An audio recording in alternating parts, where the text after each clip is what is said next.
नमस्कार दोस्तों, मैं हूं धर्मवीर सतीजा। मेरी खेती सच्ची खेती पे आपका स्वागत है।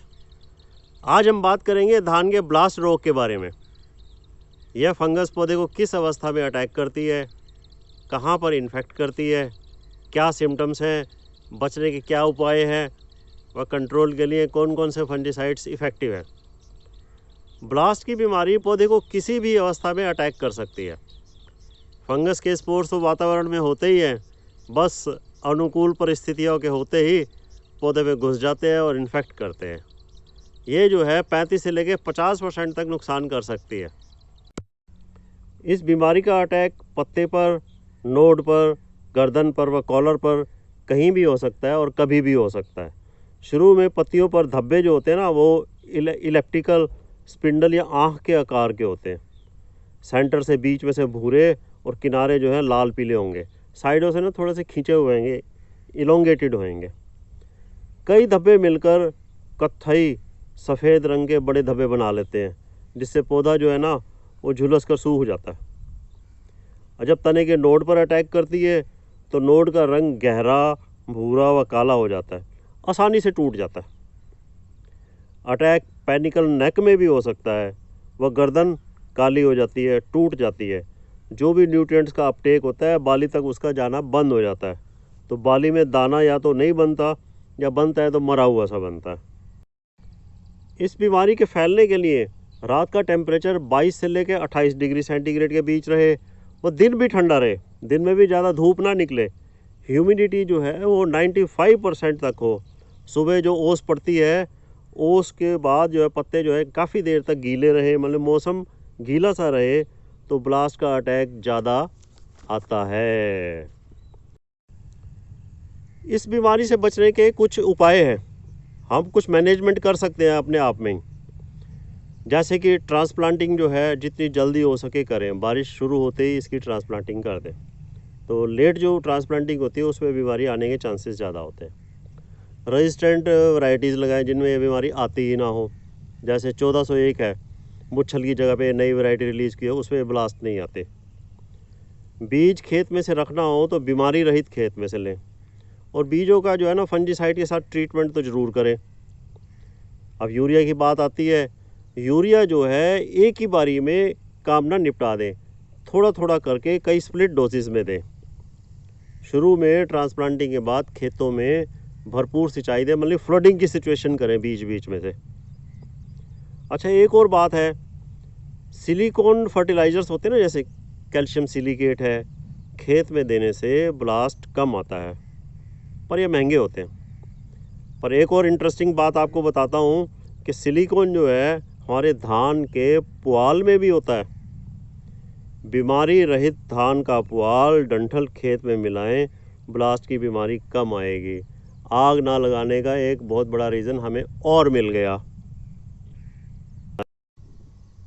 अब कंट्रोल की बात करें तो एक बैक्टीरिया है सूडोमोनास फ्लोरेसेंस, जो इस ब्लास्ट की फंगस को खाता है, इसके रस को चूस कर इसको ख़त्म कर देता है। यह जो है सूडोमोनास जो है पाउडर और लिक्विड फॉर्म दोनों में मिलता है।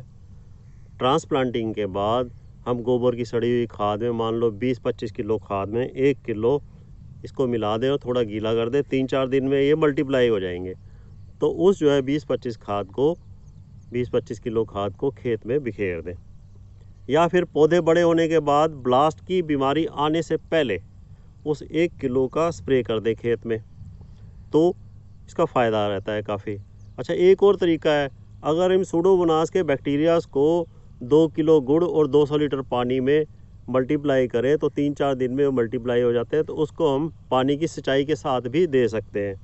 तो ये बायोलॉजिकली भी हम कंट्रोल कर सकते हैं, ब्लास्ट की बीमारी कम आए। तो अब मैं आगे बढ़ता हूँ केमिकल कंट्रोल के बारे में।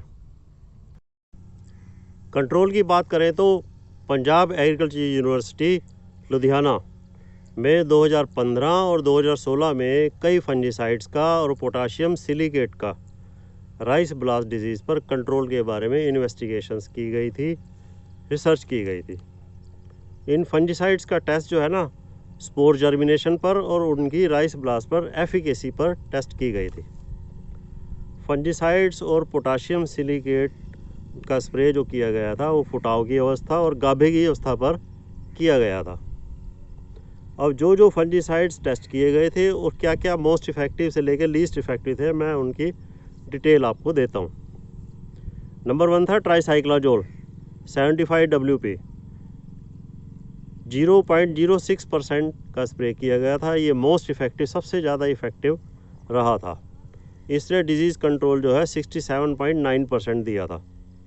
पर ट्राईसाइक्लाजोल तो बैन हो रहा है, कारण कि जब हम इसका स्प्रे करते हैं तो इसका रेजिड्यू, इसकी जहर का जो है वो दाने के अंदर रह जाता है, जो हमारे एक्सपोर्ट को इफ़ेक्ट करता है। तो ट्राईसाइक्लाजोल तो अब हम कर नहीं सकते।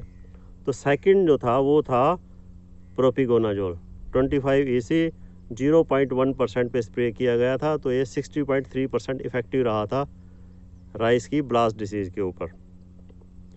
फिर 2 केमिकल्स और इफ़ेक्टिव पाए गए थे, इजीली अवेलेबल है, बहुत ज़्यादा इफ़ेक्टिव है और डिजीज़ के ऊपर, ब्लास्ट के अलावा शीथ ब्लाइट के ऊपर भी और जो स्पॉट्स जो आते हैं उसके ऊपर भी। वो केमिकल्स हैं, कम्बिनेशन में है, पहला है अजोक्सिस्ट्रोबिन, दूसरा प्लस डाइफेनाकोनाजोल। इन दोनों का कम्बिनेशन जो था वो 0.1% का स्प्रे किया गया था।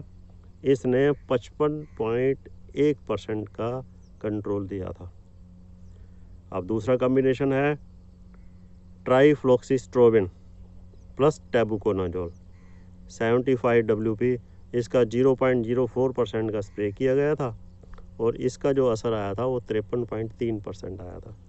तो ये जो दोनों जो है वो मार्केट में जो है ना, एक तो एमिस्टार टॉप है, सिंजेंटा का है, दूसरा नेटिवो है बायर का।